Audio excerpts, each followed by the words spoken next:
अब मैं ऑनेस्टली आप सबसे एक क्वेश्चन पूछता हूँ, जब मार्वल की मूवीज नहीं आए थे तब आप कौन कौन से सुपर हीरो के नाम जानते हैं?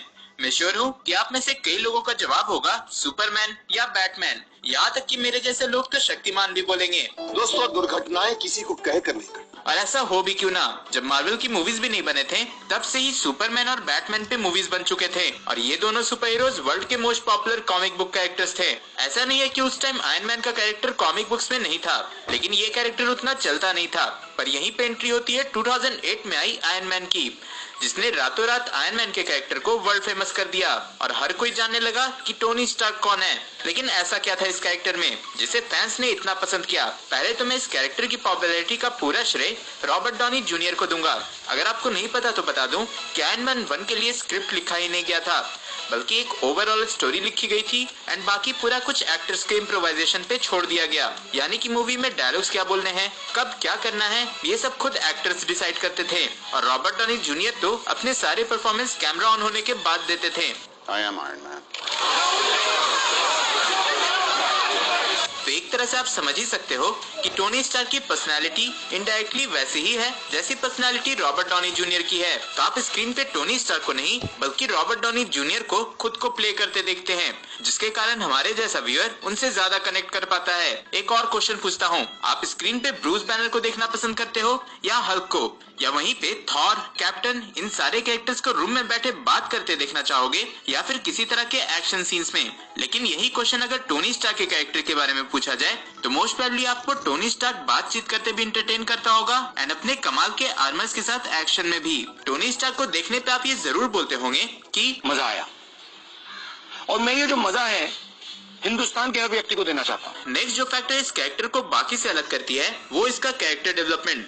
मूवी बनाने में कैरेक्टर डेवलपमेंट का मतलब होता है कि कैसे आप किसी एक कैरेक्टर को स्टार्टिंग से लेकर एंड तक बिल्ड करते हैं, उसके अराउंड स्टोरी बनाते हैं जिससे कि व्यूअर उससे ज्यादा कनेक्ट कर पाए, एक तरह से ज्यादा कनेक्शन भी फील करे। और यही चीज सबसे बेस्ट तरीके से सिर्फ और सिर्फ टोनी स्टार्क के कैरेक्टर के साथ हुआ है। अब आप एमसीयू के बाकी सारे सुपर हीरोज का एग्जाम्पल ले लीजिए, जैसे कि कैप्टन अमेरिका, वो पहले भी हार नहीं मानता था, आज भी हार नहीं मानता है।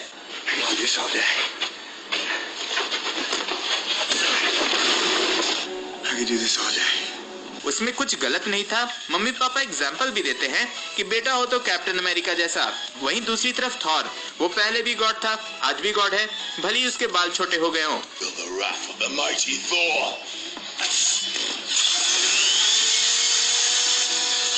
Please, kind sir, do not cut my hair.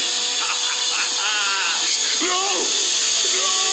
But वहीं अगर आप टोनी स्टार्क के कैरेक्टर को याद करें तो इनिशियली उसे एक अल्कोहलिक या शराबी की तरह दिखाया गया है, जो कि किसी की नहीं सुनता, सिर्फ अपने मन की करता है, टीम में अच्छे से काम भी नहीं कर पाता, अपने दोस्तों की रिस्पेक्ट भी नहीं करता एंड ऐसी कई खराबी हमें इस कैरेक्टर में दिखाए गए थे।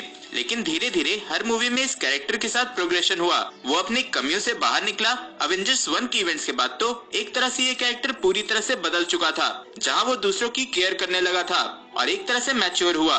जहां पहली मूवी में वो ईगो से भरा हुआ था, वहीं अब वो पीटर के लिए गार्डियन की तरह है। एंड यही रीजन है कि हम सब बाकी दूसरे कैरेक्टर से ज्यादा टोनी की कैरेक्टर से ज्यादा कनेक्ट कर पाते हैं, क्योंकि उसने अपने परेशानियों को ओवरकम किया।